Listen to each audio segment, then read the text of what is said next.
Good morning and happy Wednesday. I'm Griffin Della Penna. Thanks for joining us on Mornings on the Hill. And I'm Patricia DeWong. Here's a look at today's top story. Just 10 days after firing football head coach Dino Babers, SU has named his successor.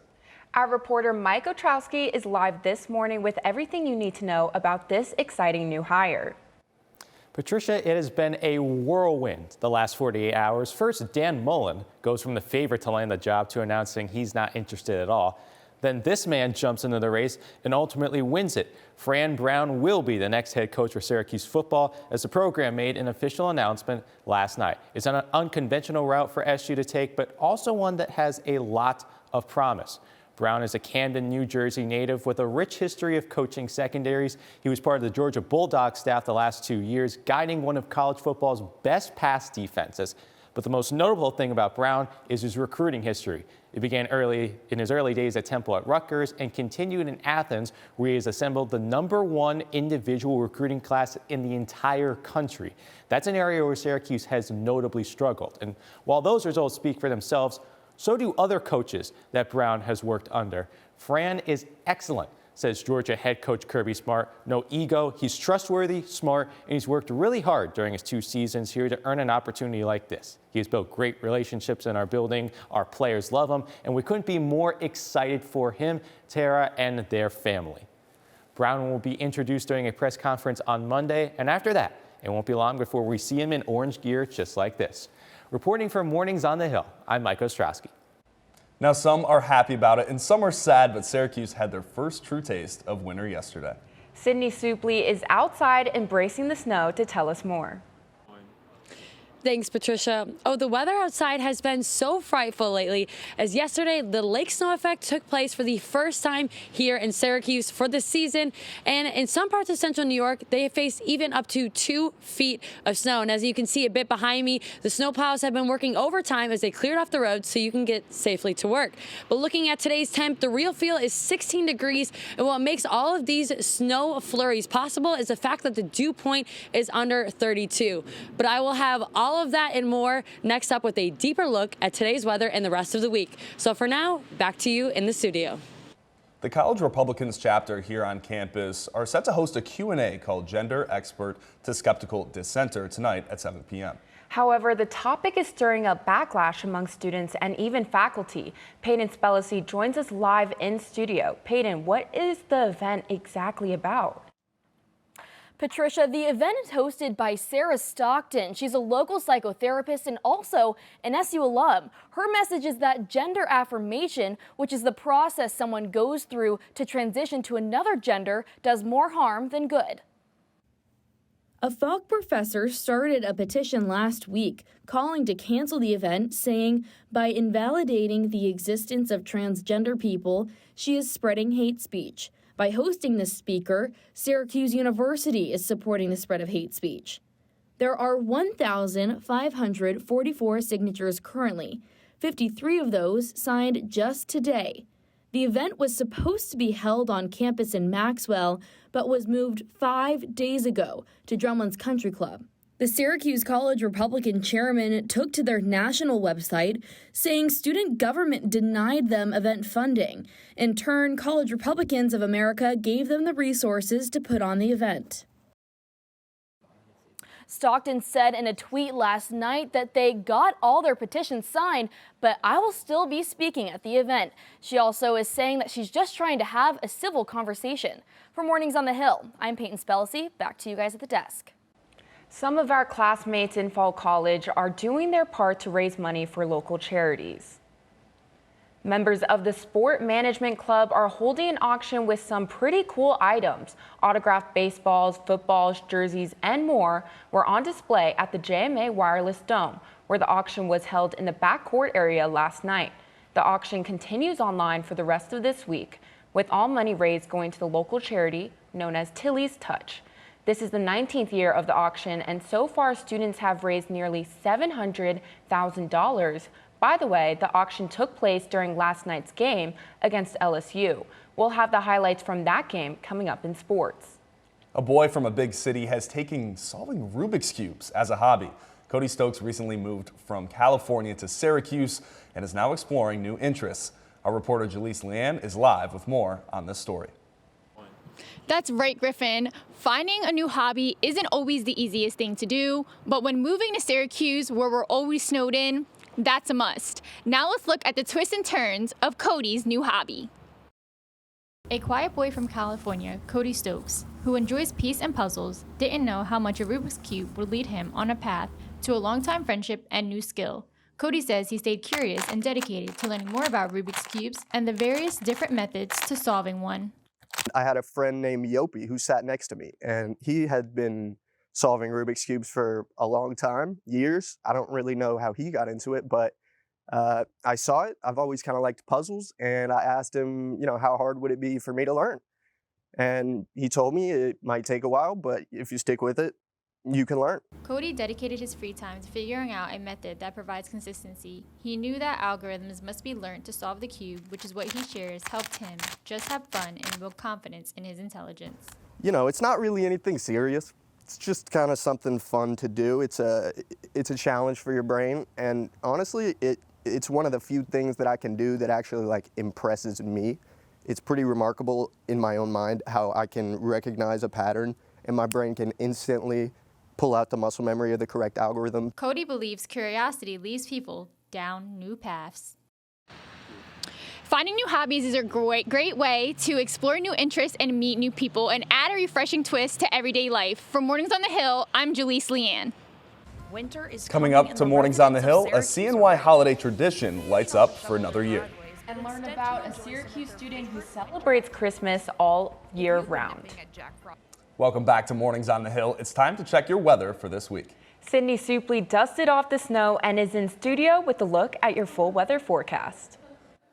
Boy, am I happy to be back in the warmth, and I can't tell you, but I happen to wake up feeling a little bit thankful as we wake up here in Syracuse with only a blanket of snow, while some residents in Hamburg are waking up to a lot more.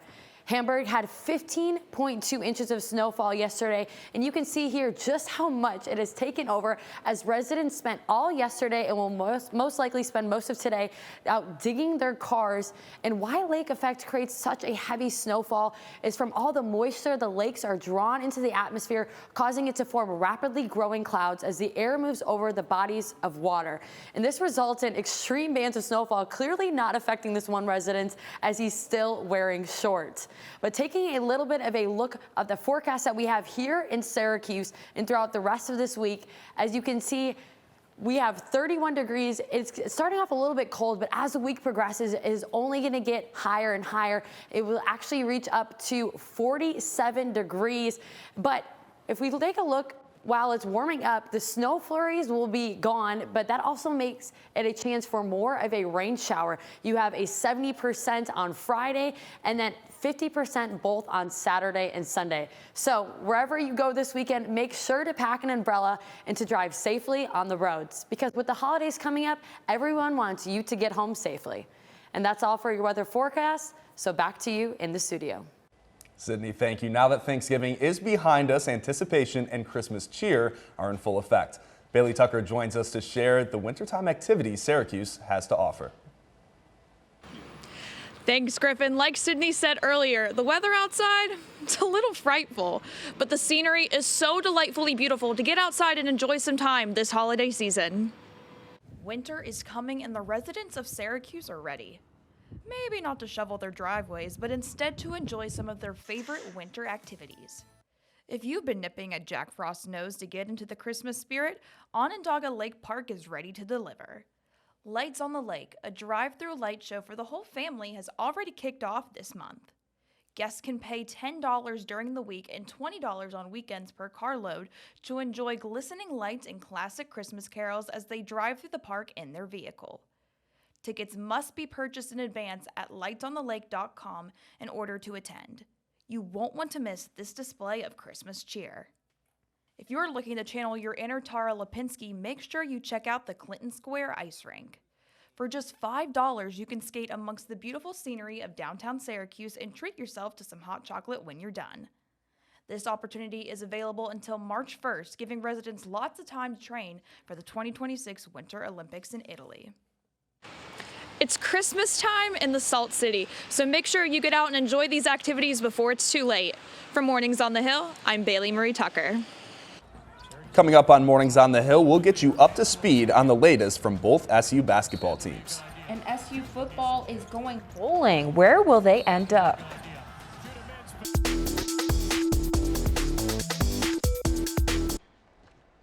Welcome back to Mornings on the Hill. I'm Kalia Butler with your sports report. Syracuse men's basketball is now undefeated in the Dome after an 80-57 win over LSU last night. With 11 NBA scouts in the stands, sophomore guard Judah Mintz showed exactly what they've been missing out on. Mintz had a career-high 33 points and post-game said his ability to score on multiple levels in different ways is hard to defend, and he wasn't lying. Mintz was 9 for 16 from field range, 2 for 2 from 3, and he wasn't afraid to show his presence in the paint. A guard that can go get an and one, and he added on 13 points from the charity stripe, showcasing his superstar capability. And his highlight of the night, watch your heads because he's on your dome in the Dome. What a play by Mintz. Now, Mintz showed that he could do it all, but the win wasn't secured without sophomore forward Chris Bell stepping up to the plate, earning his own 20-piece McNugget to end the night. His order must have came with a side of extra sauce because he shot 6 for 10 behind the arc, showcasing his ability to get hot and stay hot. On Saturday, the Orange will travel to Charlottesville to take on their first ACC opponent, Virginia. Tip-off is set for 12 p.m. Now for Anissa Williams with your Women's Hoops Report. The women's basketball team secured back-to-back victories in the South Point Shootout in Las Vegas, marking a successful Thanksgiving for the Orange. The final score against Northern Iowa was 71-54, but the more notable game was against Iowa State. The score was 87-69, but the victory was no easy feat. Iowa State has consistently performed well in the Big 12 Conference. Led by standout players Deasia Fair and Elena Rice, Syracuse displayed their offensive prowess and relentless defense throughout the tournament. In the game against Northern Iowa, Deasia Fair played every minute until an unfortunate setback, finishing the game with 9 points. It was the first time she didn't reach double figures in her Syracuse career. She came back stronger in the game against Iowa State and played like an All-American, finishing with 29 points. Against Iowa State, Elena Rice achieved a new career high for points, scoring 26 and shooting 4 for 6 from behind the arc. Rice seems to have an almost supernatural ability to knock down triples consistently. Her exceptional three-point shooting has become a valuable asset for Syracuse, with an impressive 11 for 15 from behind the arc in the last 4 games. The last time Syracuse ventured to Las Vegas was during the 2015-2016 season, when they won both their games. That year, the team even went on to win the national championship game, leaving fans with high expectations for future seasons. With each player stepping up and showing more improvement, the team appears stronger than ever, setting the scene for a promising season. Is it too premature to begin discussing the national championship? You tell me. Now we'll send it over to Emily Coffey as Syracuse football prepares for its second straight trip to a bowl. SU football is going bowling. The Oranges' win over Wake Forest this past Saturday clinched that postseason spot for the second year in a row. This year, ending out the season with an overall record of 6-6. But Syracuse's bowl game location is still up for question and will be announced on ESPN Sunday at noon. But that has not stopped Orange Nation from giving their 2 cents on what bowl they feel is best. For many fans, it seems that all they want are sunny skies for this bowl game. The Gasparilla Bowl in Tampa, the Military Bowl in Annapolis, or the Birmingham Bowl are all in question. Others feel that the Pinstripe Bowl is the place to be, but considering the Orange went to the Pinstripe Bowl last year, that is most likely not in the cards for them. But they could play in another Major League Baseball park. Many are calling for Fenway, and some SU fans are simply just hoping for a cool location and a fun opponent. All this will be settled on ESPN Sunday at noon. Still to come here on Mornings on the Hill, Queen Bee is used to dominating the stage, but now she's coming to theaters. Stay with us. That story and more just ahead.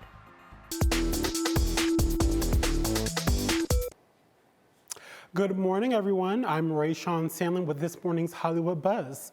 And ladies, it is time to get information because we are now 2 days away from the global release of Renaissance, a film by the one and only Beyoncé. The highly anticipated concert film highlights the record-breaking world tour of the same name.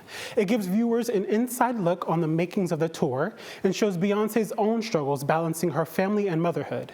It also focuses on Beyoncé being a Black woman boss in a male-dominated industry, all while still being able to put her love for her music and her art on top. The film follows the Queen's heated summer of sold-out tours that became a cultural phenomenon, having everybody on mute. Reaching 2.7 million fans, the tour was made to be a safe space to cultivate joy, liberation, and release your wiggle. Both the tour and film are associated with her 2022 Grammy Award-winning album, which is dedicated to her Black and queer fans and to the pioneers of dance and house music. The diva also dedicated this era to her very own Uncle Johnny, who died from HIV complications when Beyoncé was only 17 years old. The film has already received flawless praise from critics who found themselves crazy in love after its Los Angeles premiere this past weekend. The alien superstar releases her next act to theaters worldwide on International World AIDS Day on December the 1st. Make sure you cuff your tickets, bring your hot sauce in your bag, and be sure not to miss this irreplaceable movie. And Madison, I think you may be bringing in the holiday cheer with a roundup of festive movies for us today. With the holidays right around the corner, many Christmas movies are airing on TV. You may be familiar with Freeform's 25 Days of Christmas, which is only 2 days away. I had the opportunity to ask my classmates what their favorite Christmas movies are. Let's take a look. My favorite Christmas movie is A Christmas Story because I watch it every year with my dad. I still have a soft spot for Elf. It's really the Christmas movie I watched like every year when I was a kid. It was just hysterical when I was younger, and honestly, I still watch it every year now. My favorite Christmas movie is It's a Wonderful Life because it just has such a heartwarming message and always leaves me in the best mood. Mine would have to be any Hallmark movie. I know they all have the same endings, but I just get so happy knowing that everyone's gonna, live happily ever after. My favorite Christmas movie is the live-action adaptation of The Grinch Who Stole Christmas. I think it's extremely funny. I think Jim Carrey is the best Grinch. A lot of good jokes, and I make it a point to watch it every year. Yeah. I wasn't gonna say this in front of Jonathan, but the one movie that I'm not a fan of is the live-action one with The Grinch with Jim Carrey. It really freaks me out. It's kind of creepy. I didn't want to say anything though, so. It would have to be for me, The Preacher's Wife with Whitney Houston, so that's my jam. My favorite Christmas movie are the Santa Claus movies because I loved watching them with my family growing up. My favorite Christmas movie is The Polar Express because I've always watched it with my family with some hot cocoa. My favorite Christmas movie is Home Alone, Lost in New York, because I grew up watching it as a kid. My favorite Christmas movie is A Christmas Vacation. It is safe to say my family and I get a kick out of it every year. Madison Palumbo, Mornings on the Hill. Back to you guys. Keeping on with the Christmas theme, our Emily Coffey profiled a Newhouse student who celebrates Christmas all year round. I love Christmas. It's my favorite day of the year, but I do celebrate year round. How does a person celebrate Christmas year round? Hope you find your dad. Well, Abby celebrates year round with a Christmas phone case, Apple Watch, anklet, and even designed her apps to be Christmas themed. And oh, I forgot. Her ringtone and her alarm are her favorite songs. Oh, I love this song. Why does Abby love Christmas so much? I mean, like, the classic is like the best time of the year. This is a question that Abby does not take lightly. That's a hard question. It's a really hard question. You can tell your Okay. The look on someone's face is priceless when you give them something they've always wanted, or something they could never have or they didn't want to buy for themselves. And I think that, like, being able to bring someone so much joy is probably the best feeling in the world. Whether you think it's too early to celebrate Christmas or not, Santa! It's safe to say it really is the best time of the year. And maybe, just maybe, it can be celebrated all year round. This actually might be what I go watch. So I don't think anybody like Abby loves Christmas as much as she does. What is your favorite Christmas movie? Because we didn't get a chance to talk about it. I would say probably Elf, Home Alone, of course, and Snow Buddies because I just love little puppies. So for me, there was a lot of bangers in there. Elf was great, but my favorite has to be the animated new Grinch that came out a few years ago. Shout out to dog Max. He's the cutest thing ever. I love that dog. So they're good classics. That's a good option. I'm also a sucker for those Hallmark romance movies. I love a good ending. You know, they're all pretty similar, but they just get you in your Christmas feels. Yeah. I think for me, I'm not a big Hallmark guy, but regardless, it's the time of the year. We're going to be watching a whole lot of movies coming up. So that is going to do it for us today on Mornings on the Hill. I'm Griffin Della Penna. Make sure to follow us for all of our social media. I'm Patricia DeWong. Thanks for watching Orange Nation. We'll see you next Wednesday live at 10 a.m. right here on OTN.